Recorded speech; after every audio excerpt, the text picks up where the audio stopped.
Hello guys, most welcome. आज से हम स्टार्ट कर रहे हैं कॉर्पोरेट अकाउंटिंग। कॉर्पोरेट अकाउंटिंग के सिलेबस के बारे में आज के इस फर्स्ट लेक्चर के अंदर हम डिस्कशन करेंगे। चल। कॉर्पोरेट अकाउंटिंग ही स्टार्ट क्यों कर रहे हैं? क्योंकि हमने पोल डाला था। ये देखिए, आपको 17 घंटे पहले मैंने पोल डाला था अपने चैनल पर कि कौन सा सब्जेक्ट हमें स्टार्ट करना चाहिए यूट्यूब पर। इसमें corporate accounting, income tax, cost accounting और बिजनेस लॉ, ये 4 ऑप्शंस दिए थे। अब आप लोगों ने ही कॉर्पोरेट अकाउंटिंग को 49% यानी कि लगभग 50% वोटिंग जो आई है वो कॉर्पोरेट अकाउंटिंग के लिए आई। अभी मजा आएगा ना भिड़ो। इसलिए मैं पहले कॉर्पोरेट अकाउंटिंग स्टार्ट आज से कर रहा हूं। सिलेबस डिस्कशन अभी करेंगे। उसके बाद साथ में ओनली कॉर्पोरेट अकाउंटिंग के ही लेक्चर नहीं आएंगे। उसके साथ में सेकंड नंबर जो वोटिंग आई है वो आई है बिजनेस लॉ को 23%। तो बिजनेस लॉ का कॉन्ट्रैक्ट एक्ट तो मैम ने करा रखा है। उसके आगे 2 एक्ट और है, एक है सेल्स एंड गुड्स एक्ट और एक है पार्टनरशिप एक्ट। वो दोनों मैं करवाऊंगा। तो सेल्स एंड गुड्स एक्ट के लेक्चर जल्दी ही आपको मिलेंगे। उसके बाद में हम धीरे धीरे इनकम टैक्स और कॉस्ट अकाउंटिंग की ओर बढ़ेंगे। तो चलिए करते हैं स्टार्ट। सो गाइज, यहां पर हम बात कर रहे हैं कॉर्पोरेट अकाउंटिंग के सिलेबस के बारे में। ये सिलेबस यहां पर है जिसको मैं पूरा एक्सप्लेन करूंगा आपको। बट कॉर्पोरेट अकाउंटिंग के सिलेबस पे डिस्कशन करने से पहले बता दूं, आप इसके बारे में बहुत कुछ जानते हैं। इसके स्टार्टिंग के 3-4 चैप्टर तो आपने पहले से कर रखे हैं। तू समझा? हाँ। नहीं, तू समझा नहीं। हाँ जी, आप बोलोगे कैसे कर रखे हैं भैया? क्लास 12 के अंदर कर रखे हैं। क्लास 12 के अंदर जो एक बुक होती थी कंपनी अकाउंट्स की, उसमें issue of shares, issue of debentures, redemption of debentures, financial statement of company नाम के चैप्टर किए थे ना। हाँ, तो बस यहां पर स्टार्टिंग में आपको वही चैप्टर मिलेंगे। थोड़ा सा लेवल अच्छा होगा इसका, लेकिन वही चैप्टर मिलेंगे। उसके बाद में फिर एडवांस लेवल के चैप्टर मिलेंगे। यानी कि जो हम कंपनी अकाउंट्स पढ़ते थे उसको ही यहां पर एडवांस लेवल का बना करके बहुत सारे चैप्टर और ऐड करके कॉर्पोरेट अकाउंटिंग नाम का एक सब्जेक्ट बनाया गया है। तो अगर आपको इशू ऑफ शेयर्स वाले चैप्टर्स याद है, इशू ऑफ डिवेंचर वाले चैप्टर्स अच्छे से आते हैं, आपने कर रखे हैं, तो आपका यहां पर रिवीजन करवा दूंगा मैं। यानी कि आपका रिवीजन हो जाएगा। और आपने पहले नहीं करे हैं, अच्छे से नहीं करे हैं, तो यहां पर और बेहतरीन तरीके से हो जाएंगे। तो चलिए स्टार्ट करते हैं यहां पर सिलेबस के डिस्कशन के बारे में। तो सिलेबस के अंदर आप यहां देखेंगे, सबसे फर्स्ट चैप्टर हमको जो पढ़ना है वो है इशू, फॉरफीचर, री issue of forfeiture share. Share को इशू करना पब्लिक के अंदर, फिर उसको फॉरफीचर करना, अगर कोई पेमेंट पूरा नहीं करे तो कोई शेयर होल्डर, और उसके बाद में फॉरफीचर करने के बाद में उसको वापस री इशू करना। आप पहले से अच्छे से जानते हैं। इसके अंदर आपको पता है कि कॉन्सेप्ट पढ़ेंगे, फिर प्रोसीजर क्या होता है शेयर इशू करने का, बहुत इंपॉर्टेंट होता है, प्रैक्टिकल नॉलेज होता है, वो पढ़ेंगे। Modes of share, preference share, equity share, और प्रेफरेंस शेयर भी बहुत टाइम के होते हैं। उसके बाद में जो हम शेयर इशू करते हैं प्रीमियम पर, तो उस प्रीमियम का क्या यूटिलाइजेशन होगा। ये क्लास 12th में तो बहुत इंपॉर्टेंट क्वेश्चन होता था, अभी बीकॉम में भी पूछा जा सकता है। Utilization of securities premium, discount पे तो हम शेयर इशू कर नहीं सकते। क्यों नहीं कर सकते? क्योंकि कंपनीज एक्ट 2013 के अंदर मना कर रखा है, आप जानते हैं। ओके, ठीक है। बट कुछ शेयर्स है जिसको डिस्काउंट पे इशू किया जा सकता है। तो सर ऐसे कौन से शेयर्स हैं जिनको डिस्काउंट पे इशू किया जा सकता है? वो है स्वेट इक्विटी शेयर, उसके बारे में पढ़ेंगे। Sweat equity share, yes. Next है, अगर शेयर को सरेंडर करना हो या फिर फॉरफीचर करना हो तो उसका क्या ट्रीटमेंट होगा, क्या उसकी जनरल एंट्रीज होगी, फिर उसको री इशू करने की जनरल एंट्री, और फिर इक्विटी जो फॉरफीचर अकाउंट में बैलेंस बचा था उसको हम कैपिटल रिजर्व में ट्रांसफर करते थे, याद है? वो भी एंट्रीज के साथ में हो जाएगी। फिर issue of right share, right share क्या होते हैं, उसको इशू कैसे करते हैं, बोनस शेयर क्या होते हैं, उसका अकाउंटिंग जनरल एंट्रीज कैसे होती है। यहां पर थोड़ा सा आपको लेवल देखने को मिलेगा अच्छा खासा, जो कि वहां पर नहीं होता था 12th के अंदर। तो ये अच्छा एक आपके सामने आएगा। फिर आता है एम्प्लॉय स्टॉक ऑप्शन प्लान, जिसको इसॉप बोलते हैं। कई बार कंपनी क्या करती है, अपने एम्प्लॉयज को ही सस्ते में या फिर फ्री में शेयर इशू कर देती है, जब उनकी एक टर्म्स वो पूरी कर लेते हैं तब। तो उसको बोलते हैं एम्प्लॉय स्टॉक ऑप्शन प्लान। तो एम्प्लॉय स्टॉक ऑप्शन प्लान भी हम यहां पर करेंगे। फिर आता है बुक बिल्डिंग। बुक बिल्डिंग जो है वो शेयर को इशू करने का एक प्रोसेस होता है, उसको समझेंगे। अंडरराइटिंग एंड ब्रोकरेज, बहुत सारी कंपनीज जो है वो पब्लिक में शेयर इशू नहीं कर पाती है, या फिर आपको पता है 3 चीजें होती थी जब हम शेयर इशू करते थे। एक होता था जितने शेयर कंपनी इशू करना चाहती है उतने ही हो जाते थे। एक होता था ओवर सब्सक्रिप्शन, एक होता था अंडर सब्सक्रिप्शन। ओवर सब्सक्रिप्शन के केस में क्या होता था, एप्लीकेशन ज्यादा आती थी, नो प्रॉब्लम। बट अगर अंडर सब्सक्रिप्शन हो गया तो 90% वाला रूल लग जाता था, मिनिमम सब्सक्रिप्शन वाला। तो मिनिमम सब्सक्रिप्शन पूरा करना बहुत जरूरी है। इसके लिए कई बार कंपनीज हेल्प लेती है बहुत सारे ब्रोकर्स की, उसको ही अंडरराइटिंग या ब्रोकरेज बोलते हैं। और ये बीकॉम के पॉइंट ऑफ व्यू से बहुत इंपॉर्टेंट है। इसके एग्जाम के अंदर क्वेश्चन आते हैं, इसको हम डिटेल में पूरा एक लेक्चर के अंदर अच्छे से सीखेंगे। ये हो गया आपका चैप्टर नंबर फर्स्ट। फिर बात करते हैं हम चैप्टर नंबर सेकंड की। चैप्टर नंबर सेकंड जो आपका होगा वो होगा रिडम्पशन ऑफ प्रेफरेंस शेयर। भैया इक्विटी शेयर का तो रिडम्पशन हम कर नहीं सकते। रिडम्पशन का मतलब, इशू का मतलब क्या होता है? इशू का मतलब ये होता है कि मैं कंपनी हूं, मैंने आपको शेयर इशू कर दिया, आपसे पैसा लिया, उसको मैंने बिजनेस में लगाया, बिजनेस चल रहा है, okay.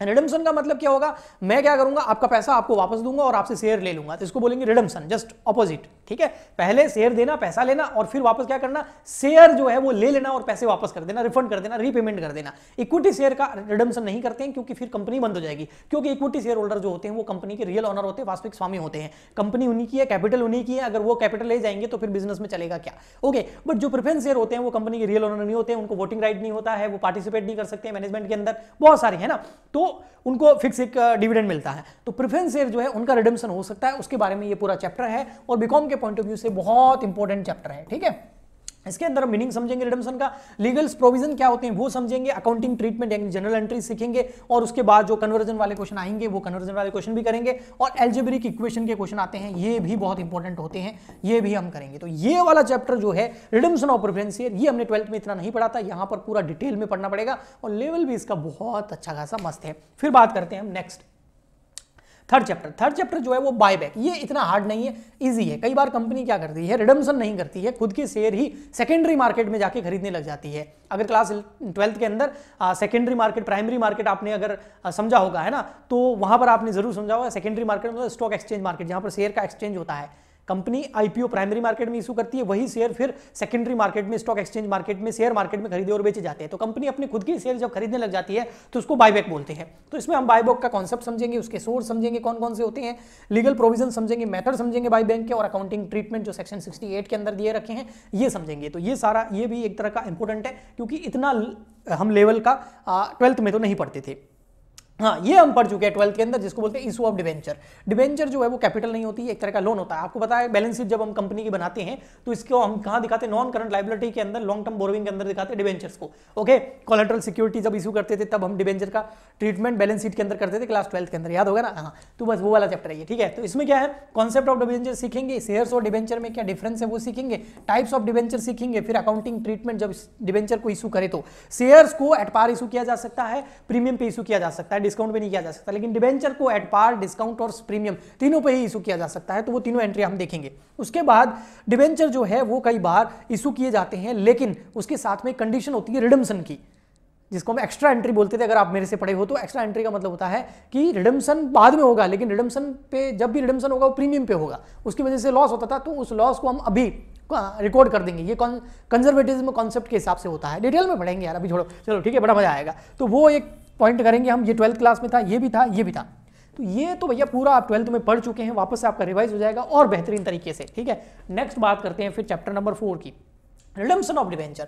Redemption of debenture 12th में था तो, लेकिन कई बार इस चैप्टर को क्लास 12th के अंदर कटवाया भी जा चुका है ना। बहुत सारे स्टेट बोर्ड इसको कटवा देते हैं और कई बार तो सीबीएसई ने भी कटवा रखा है। लेकिन अगर आपने कर रखा है इसको तो बहुत बढ़िया है, और नहीं कर रखा है तो इसको हम पूरा अच्छे से समझेंगे। आप बोलोगे सर रिडम्पशन तो पहले कर लिया, पहले प्रेफरेंस शेयर का रिडम्पशन था, पहले शेयर्स को इशू किया, फिर प्रेफरेंस शेयर का रिडम्पशन किया, फिर डिवेंचर को इशू करेंगे, फिर डिवेंचर का रिडम्पशन करेगा, और फिर एक बायबैक। तो ऐसे करके टोटल 5 चैप्टर हमारे यहाँ पर हो जाते हैं कंप्लीट। फिर आता है चैप्टर नंबर, बहुत ही प्यारा चैप्टर, बहुत ही अच्छा चैप्टर, बहुत ही मजेदार चैप्टर, और ये है फाइनेंशियल स्टेटमेंट ऑफ कंपनी। यानी कि कंपनी की जो स्टेटमेंट ऑफ P&L, कंपनी का बैलेंस शीट और कंपनी का कैश फ्लो स्टेटमेंट, ये 3 जो है ये फाइनेंशियल स्टेटमेंट ऑफ कंपनी के अंदर आते हैं, और इनको हम अच्छे से इनका पूरा फॉर्मेट समझेंगे। इनकी पूरा जो शेड्यूल नंबर 3 के अंदर ही आता है, तो शेड्यूल नंबर जो आपका है 3 उसको हम अच्छे से पूरा इसको समझेंगे। और उसके अलावा ये तो समझेंगे फॉर्मेट समझेंगे, उसके अंदर जो हेड और सब हेड है उनको भी डिटेल में समझेंगे। चलिए फिर बात करते हैं, ये आप 12th में कर चुके हो, बिल्कुल कर चुके हो। यहाँ पर और अच्छे से कुछ चीज़ें और आ जाएगी, डिविजिबल प्रॉफिट आ जाएगा, और प्रायर टू इनकॉर्पोरेशन और पोस्ट इनकॉर्पोरेशन से रिलेटेड कुछ ट्रीटमेंट आपको यहाँ देखने को मिलेंगे। ओके, अब यहां तक तो भैया हमको कुछ ना कुछ पहले से पता था। अब आते हैं हमारे ऐसे चैप्टर्स जो हमने पहले नहीं पढ़े हैं क्लास 12 के अंदर, अब हम पढ़ रहे हैं फर्स्ट टाइम यहां पर बीकॉम वगैरह के अंदर। इसके अंदर सबसे फर्स्ट चैप्टर आपको देखने को मिलता है valuation of internal assets, valuation of goodwill and shares. ये थोड़ा सा यहाँ मिस्टेक कर दिया है टाइपिस्ट ने, सॉरी है ना, मैं यहाँ वापस हटा देता हूँ। यहाँ होगा आपका ये जो ना वैल्यूएशन ऑफ इंटेंजिबल एसेट है, इंटेंजिबल एसेट, इंटरनल एसेट नहीं है। वैल्यूएशन किसका है, इंटेंजिबल एसेट का है। टाइप करते टाइम थोड़ा मिस्टेक कर दिया होगा। इंटेंजिबल एसेट, और इंटेंजिबल एसेट में भी मेन हमारा मुद्दा जो रहेगा गुडविल पे रहेगा। जो गुडविल होती है, आपने पार्टनरशिप के अंदर पड़ी होगी गुडविल, है ना, तो कंपनी की भी तो गुडविल होती है, केवल पार्टनरशिप की थोड़ी होती है। तो वो गुडविल जो है उसका हम वैल्यूएशन करेंगे, और जो कंपनी के शेयर्स है उसका भी हम क्या करेंगे, वैल्यूएशन करेंगे, ठीक है। तो ये बिल्कुल आपके लिए नया टॉपिक है, बिल्कुल अच्छा टॉपिक है, बिल्कुल अलग चैप्टर है आपके लिए, और ये जब मैं आपको समझाऊंगा तो आपको बेहतर समझ में आएगा। अभी मैं उसको आगे कर देता हूँ। ये वैल्यूएशन ऑफ गुडविल हो गया, ये हो गया वैल्यूएशन ऑफ शेयर्स। देखो हेडिंग यहाँ दोनों की डली हुई थी, वैल्यूएशन ऑफ इंटेंजिबल एसेट यानी कि वैल्यूएशन ऑफ गुडविल और शेयर। तो वैल्यूएशन ऑफ गुडविल का ये रहा और वैल्यूएशन ऑफ शेयर्स का ये रहा चैप्टर, ठीक है। फिर एक और नया चैप्टर आता है आपके लिए, बिल्कुल नया है और इसका लेवल बहुत अच्छा है। ये है amalgamation of limited companies. Starting इस चैप्टर की बहुत अच्छी होती है, लेकिन जैसे जैसे इस चैप्टर के अंदर जाते रहते हैं ये चैप्टर उतना ही डीप होता जाता है। तो अच्छे लेवल का चैप्टर है भैया, सेल्फ तो बिल्कुल नहीं हो सकता, ना इससे पहले वाला ना ये। Okay, next internal reconstruction. ये अमालगमेशन के बाद का एक मेथड होता है, और इंटरनल रिकंस्ट्रक्शन के अंदर जो है, जो कंपनी जो है फाइनेंशियली बहुत ज़्यादा स्ट्रगल कर रही होती है, वो इंटरनल रिकंस्ट्रक्शन करके अपनी फाइनेंशियल पोजीशन को बेहतर करती है। तो वो कैसे करती है वो हम यहाँ सीखेंगे। नेक्स्ट आता है आपका accounting for liquidation of companies. भैया कंपनी का इनकॉर्पोरेशन हमने बहुत बड़ा, शेयर इशू करना बहुत बड़ा, सब कुछ बहुत बड़ा, लेकिन कंपनी बंद भी तो करते होंगे, कंपनी खत्म भी तो करते होंगे। जैसे हम पार्टनरशिप का डिसोल्यूशन करते थे ना, वैसे कंपनी का भी तो होता होगा। हाँ, उसी को बोलते हैं वाइंडिंग अप। वाइंडिंग अप मतलब समापन। वो कैसे होगा, उसका प्रोसीजर क्या है, वो पूरा पढ़ेंगे हम। Accounting for liquidation of companies या accounting for winding up of companies, यानी कंपनी का समापन। तो इससे बहुत एग्जाम में क्वेश्चन आते हैं, इस चैप्टर से भी, इंटरनल रिकंस्ट्रक्शन से भी, अमालगमेशन से भी, और वैल्यूएशन ऑफ शेयर से भी, और वैल्यूएशन ऑफ गुडविल से भी। ओके, इसके बाद में accounting for liquidation of companies के बाद में ये कुछ यूनिवर्सिटीज के अंदर एक नई चीज आई है, ये अधिकतर यूनिवर्सिटीज में नहीं है। जैसे ड्यू के अंदर ये दे रखा है, वो क्या है, introduction of corporate financial reporting CFR, और इसके अलावा XBRL रिपोर्टिंग, ये भी एक रिपोर्टिंग है। ये एक कंप्यूटराइज लैंग्वेज आप बोल सकते हैं, इस तरह की लैंग्वेज है जो कम्युनिकेशन में यूज आती है कंपनीज के अंदर, तो उसके ऊपर रिपोर्टिंग है। और फाइनेंशियल स्टेटमेंट के जो फुट नोट होते हैं और सेगमेंट रिपोर्ट होती है ये, और इसके अलावा triple bottom and CSR reporting जो है, ये सस्टेनेबिलिटी और ये जो चीज़ें हैं, ये ओनली ड्यू यूनिवर्सिटीज़ के अंदर मैंने ये चैप्टर्स देखे हैं, बाकी यूनिवर्सिटीज़ में नहीं है। ड्यू के अंदर जो है ये लास्ट यूनिट के अंदर ये चैप्टर्स दे रखे हैं, और अधिकतर यूनिवर्सिटीज़ में ये चैप्टर नहीं है, कुछ कुछ में है। तो सर अधिकतर यूनिवर्सिटी में अगर ये नहीं है तो उसकी जगह क्या है, वो भी बता देता हूं मैं आपको। ये नहीं है तो क्या है, तू नहीं तो कौन बे, है ना, ऐसा ही कुछ गाना है ना, चलो, मैं नहीं तो कौन बे, तू नहीं तो नहीं, मैं नहीं तो कौन बे। हाँ, तो यहाँ जो है अगर ये नहीं है आपके, तो आपके कौन से होंगे, तो उसमें फिर आता है कंसोलिडेटेड फाइनेंशियल स्टेटमेंट, जिसको हम CFS बोलते हैं। CFS कंसोलिडेट फाइनेंशियल स्टेटमेंट, और इसके ऊपर लगता है IND AS, Indian accounting standard 10। Financial accounting का जो फर्स्ट लेक्चर है उसके अंदर मैंने जब अकाउंटिंग प्रिंसिपल करवाए थे, तब आपको मैंने IND AS के बारे में एक बेसिक नॉलेज दिया था, तो वही IND AS। तो IND AS नंबर कौन सा, 10।